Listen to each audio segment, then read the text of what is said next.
안녕하세요, 여러분. 프레젠테이션 마스터 줄리아 날리 이지윤입니다. 자, 오늘도 발표의 시작에서 쓸 수 있는 다양한 테크닉 안내해 드릴 텐데요. 발표 시작하다 보면 대부분의 분들이 뭐 영어로 발표를 하시던 한국어로 발표를 하시던 이 목차라는 것을 보여줍니다. 목차. 이거를 뭐 overview라고도 하고요. 어떤 분들은 table of contents라고 해서 아예 파워포인트에다가 뭐 목차 혹은 뭐 table of contents 이렇게 쓰셔서 이제 발표에 어떤 내용을 다룰 건지를 이제 번호로 이렇게 보여주시는 분들이 많이 있는데요. table of contents라고 영어로 쓰셔도 괜찮지만 이 표현은 조금 더 이렇게 책 같은 거, 책의 개요라던가 책 앞에 이렇게 목차 있잖아요.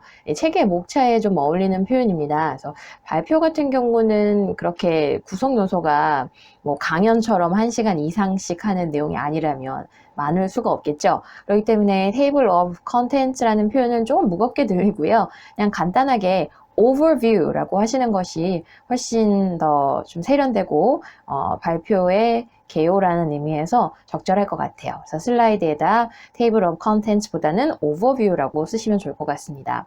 그런데 이 overview를 쓰실 때 학술 발표를 하시는 분이라던 혹은 뭐 본인 회사 소개를 하시는 분이라건 꼭 반복되는 그런 패턴이 있는 것 같아요.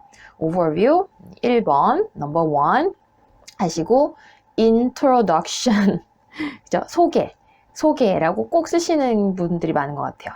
뭐 2번, 3번, 4번, 5번, 6번 포인트 들어가겠죠? 그 다음에 뭐 7번, 꼭 마지막 7번은 뭘까요? conclusion. 네, 이렇게 쓰시는 분들이 많으세요. 그래서 1번은 뭐 내가 전반적인 발표의 요약을 설명하겠다, introduction. 마지막에는 conclusion, 결론까지 얘기하겠다라는 패턴으로 이 overview 안에 서론, 본론, 결론이라는 단어를 쓰시는 분들이 많은데 이건 피하시는 게 좋습니다. 그죠? introduction이라는 단어, conclusion이라는 단어 자체만 가지고서는 어떤 내용을 여러분 발표에 다룰지 전혀 암시가 안 되겠죠? 그냥 별로 의미가 없는 거예요. 그죠? 근데 발표의 개요라는 거는 내가 서론에 뭘 다룰지, 결론이라는 거는 이미 발표에서 다룬 내용을 정리하거나 포인트를 주시는 부분이잖아요. 그건 발표의 개요가 아니에요.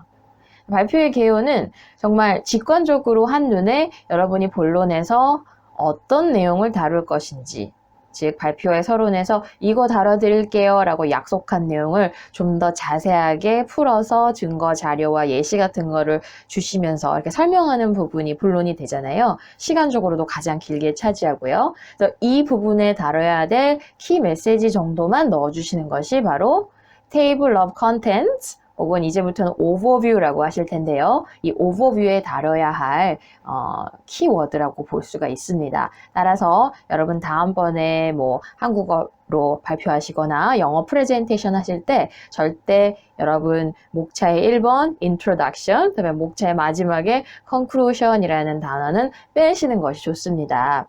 자, 그렇다면 내게 주어진 그런 시간 안에서 발표를 해야 될 때 그럼 목차는 어느 정도가 좋을까요? 5개? 10개? 너무 많겠죠? 자, 만약에 하시는 발표의 분량이 뭐 5분에서 10분, 뭐 길어야 한 20분 정도이실 텐데 5분에서 10분 정도라면 발표에 다뤄야 할 내용이 이렇게 많을 수가 없습니다. 그렇기 때문에 가능하면 정리를 하셔서 임팩트 있게 한 3개 정도로 넣어주시는 게 좋아요. 네, 뭐 스타트업이 피칭을 하거나 할 때는 정말 발표가 짧겠죠. 3분이나 5분 내외 하는 발표에서는 사실 이 테이블 오브 컨텐츠, 즉 제가 오늘 발표에 이런 거 다루겠습니다 라는 건 아예 다 빼시는 것도 좋습니다. 시간적으로 낭비가 될 수 있기 때문이겠죠. 따라서 발표의 길이가 5분 이상, 10분 이상일 경우에 내용을 좀 한 번에 눈으로 요약해서 보여주는 것으로 오버뷰, 발표의 개요를 사용해 주시는 게 좋을 것 같아요. 아까 말씀드렸던 것처럼 많은 내용을 다 세부적으로 넣기보다는 발표의 시간적인 제약 때문에 우리가 청중에게 기억에 남길 수 있는 직관적으로 딱 보고 이해할 수 있는 분량은 한 숫자 3개가 아닐까 싶어요. 그래서 뭐 오페라나 유명한 명작 그런 것도 다 이렇게 3개의 막으로 구성되는데 다 이유가 있어요. 3회 법칙이라고 해서 우리는 3을 좀 완벽한 숫자로 기억을 하고 두뇌가 인식을 한다라는 거죠. 2개만 설명하시면 뭔가 대조해서 비교하는 느낌이 들 수가 있어요. 1개만 설명하시기에는 뭔가 부족하겠죠. 그것만 단일적으로 설명을 하는 거기 때문에 발표의 내용이 좀 부족하다고 부실하다고 느껴질 수가 있어요. 4개, 5개, 6개 이렇게 막 리스트가 너무 많다 보면 한눈에 그 내용이 들어오지도 않고 뭔가 여러분께서 막 쇼핑 리스트를 작성한 것 같은 조금 정리가 되지 않은 듯한 느낌을 줄 수가 있기 때문에 다뤄야 할 내용이 많은 경우에는 그것을 좀 덩어리로 나눠서 가능하면 3개의 큰 숫자 안에 그 덩어리를 키워드로 3개로 정리하시는 것을 좀 제안해 드리고 싶어요. 그래서 개요를 짤 때는 가능하면 3의 법칙을 사용하라.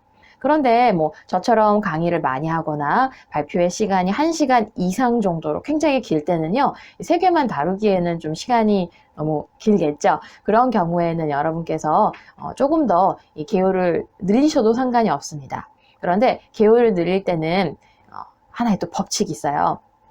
뭘까요? 짝수보다는 홀수의 개요가 훨씬 더 기억하기 쉽습니다. 그래서 만약에 이거는 예외입니다. 가능하면 뭐 20분 내외의 발표라면 3개의 개요를 만들어 주시고요. 발표의 시간이 굉장히 길거나 강의 같은 내용으로 긴 시간 뭔가 설명해야 하는 그런 장소라면 4개보다는 5개가 낫고요. 6개보다는 7개가 낫고요. 8개보다는 9개의 개요로 작성하시는 게 훨씬 뭔가 완성도 있는 느낌이 든다라는 겁니다. 그래서 이것도 홀수의 법칙으로 여러분의 개요를 짜주시기 바랍니다.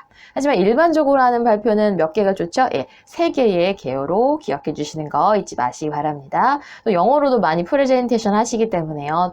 또 저는 영어 프레젠테이션의 마스터잖아요. 그래서 오늘도 이 발표의 내용을 요약할 때 쓸 수 있는 다양한 표현으로 한번 안내를 해드릴게요. 자, 먼저 이렇게 개요를 딱 보여주시고요. 이렇게 제가 오늘 발표에 이런 내용으로 프레젠테이션을 나눠봤습니다 라고 멘트를 주시면 좋겠죠. 그래서 저는 제 프레젠테이션을 3개의 파트로 나누었습니다 라고 하시려면 I've divided my presentation into 3 parts 하시면서 제가 손으로 이렇게 가리키면서 이렇게 만약 여기 보드가 여러분의 발표의 슬라이드라고 한번 가정을 해보신다면 이렇게 손으로 가리키는 것도 굉장히 좋겠죠.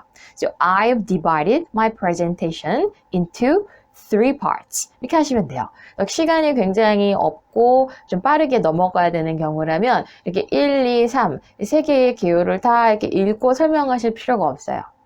I've divided my presentation into the following 3 parts.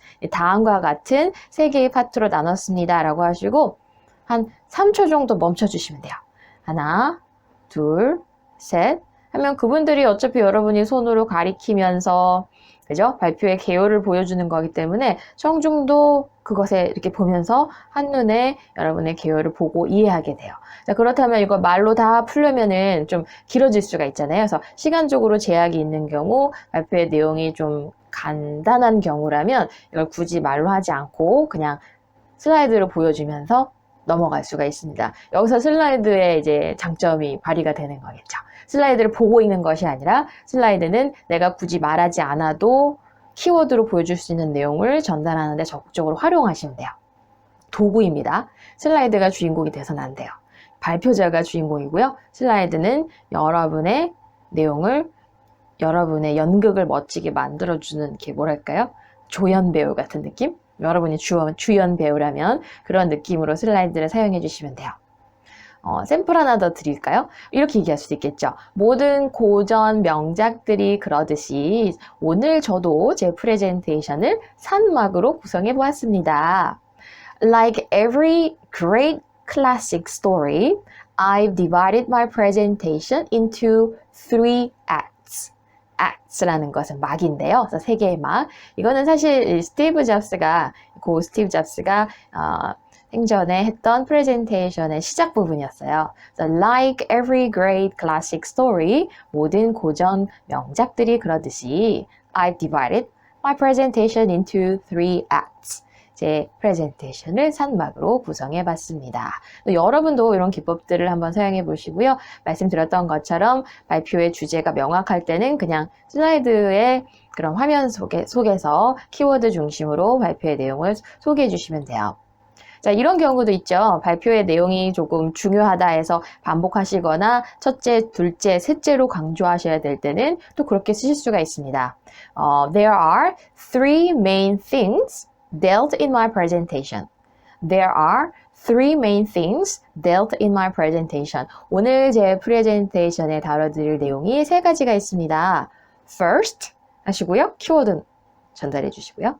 Second, 그리고 여러분이 키워드에 전달해 줬던 슬라이드의 내용 전달해 주시고요. And third 하셔도 되고요. And lastly, 마지막으로 이렇게 마지막은 and last 혹은 and lastly 이렇게 하셔서 세 개로 정리해 주시는 게 좋습니다.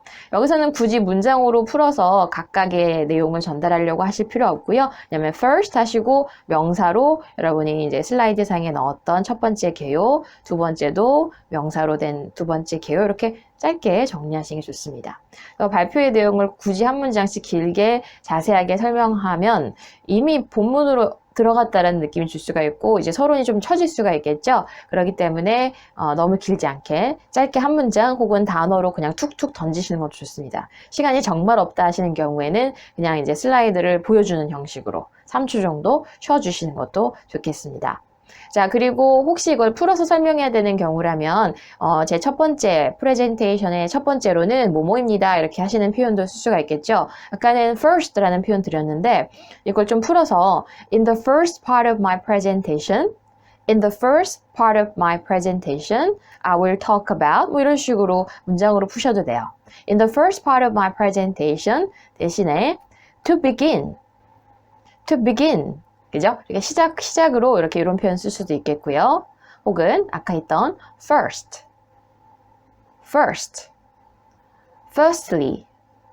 firstly 이렇게 부사로 쓰셔도 돼요. first와 firstly의 차이가 뭐냐? 뭐 의미상으로는 별로 차이는 없습니다. 근데 굳이 번역을 해드리자면 first 이렇게 하면요, 그냥 첫째 이렇게 명사로 끊는 듯한 느낌이고요. Firstly 하면요, 첫 번째로는 이렇게 조금 연결해주는 느낌을 줄 수가 있습니다. 그거의 차이고요. 일관성 있게 사용하시는 게 좋아요. first로 시작하셨다면 대부분 first 한 다음에 이제 그 뒤에는 뭐 짧은 명사형으로 오시고요. first 한 다음에 두 번째는 secondly 이렇게 하는 것보다 두 번째 것도 second 이렇게 하시는 게 좋겠죠. firstly, secondly, lastly, first, second, third 혹은 last 이렇게 하셔서 좀 간단하게 요약하는 식의 발표의 개요를 넣어줄 수가 있습니다. 뭐 두 번째로 이렇게 하는 표현 대신에 좀 부드럽게 다음에 설명해 드리는 건 이겁니다 라고 하시려면요, after that 이렇게 하셔도 돼요. after that 혹은 following that I would like to 동사 그죠? 그 후에 뭐뭐 해드리겠습니다. After that, I'd like to talk about my second point on 뭐뭐뭐. 그 다음에는 제가 제 두 번째 포인트인 뭐뭐에 대해서 설명하겠습니다. 라고 사용할 수도 있겠죠. 그래서 두 번째 포인트에 관한 내용은 secondly 대신에 뭐 after that, following that 이라는 표현을 쓰는 것도 좋겠습니다. 그리고 그 다음으로 뭐뭐 하겠습니다. 라는 거. 역시 숫자 대신 쓸 수 있는 표현 원하신다면 사실 많은 분들이 연결할 때 뭐 and라는 표현 너무 많이 쓰시잖아요. 그거 대신 쓸 수 있는 표현으로 then이 있습니다.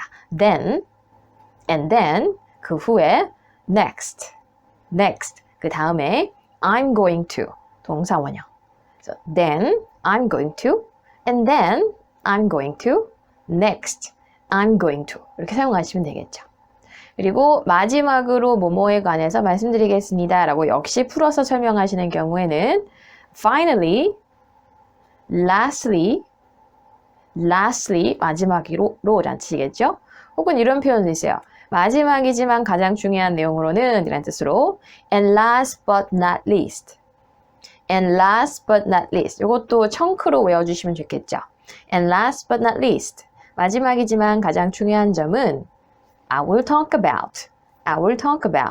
And last but not least, I will talk about. 마지막으로 제가 뭐뭐에 관해서 말씀드리겠습니다. 라고 하면서 발표의 내용이 어느 정도 시간적인 여유가 있으시고요. 개요에서 하나하나 이렇게 문장으로 설명을 하고 싶으시다면 이렇게 연결하는 것도 하나의 방법이 되겠습니다.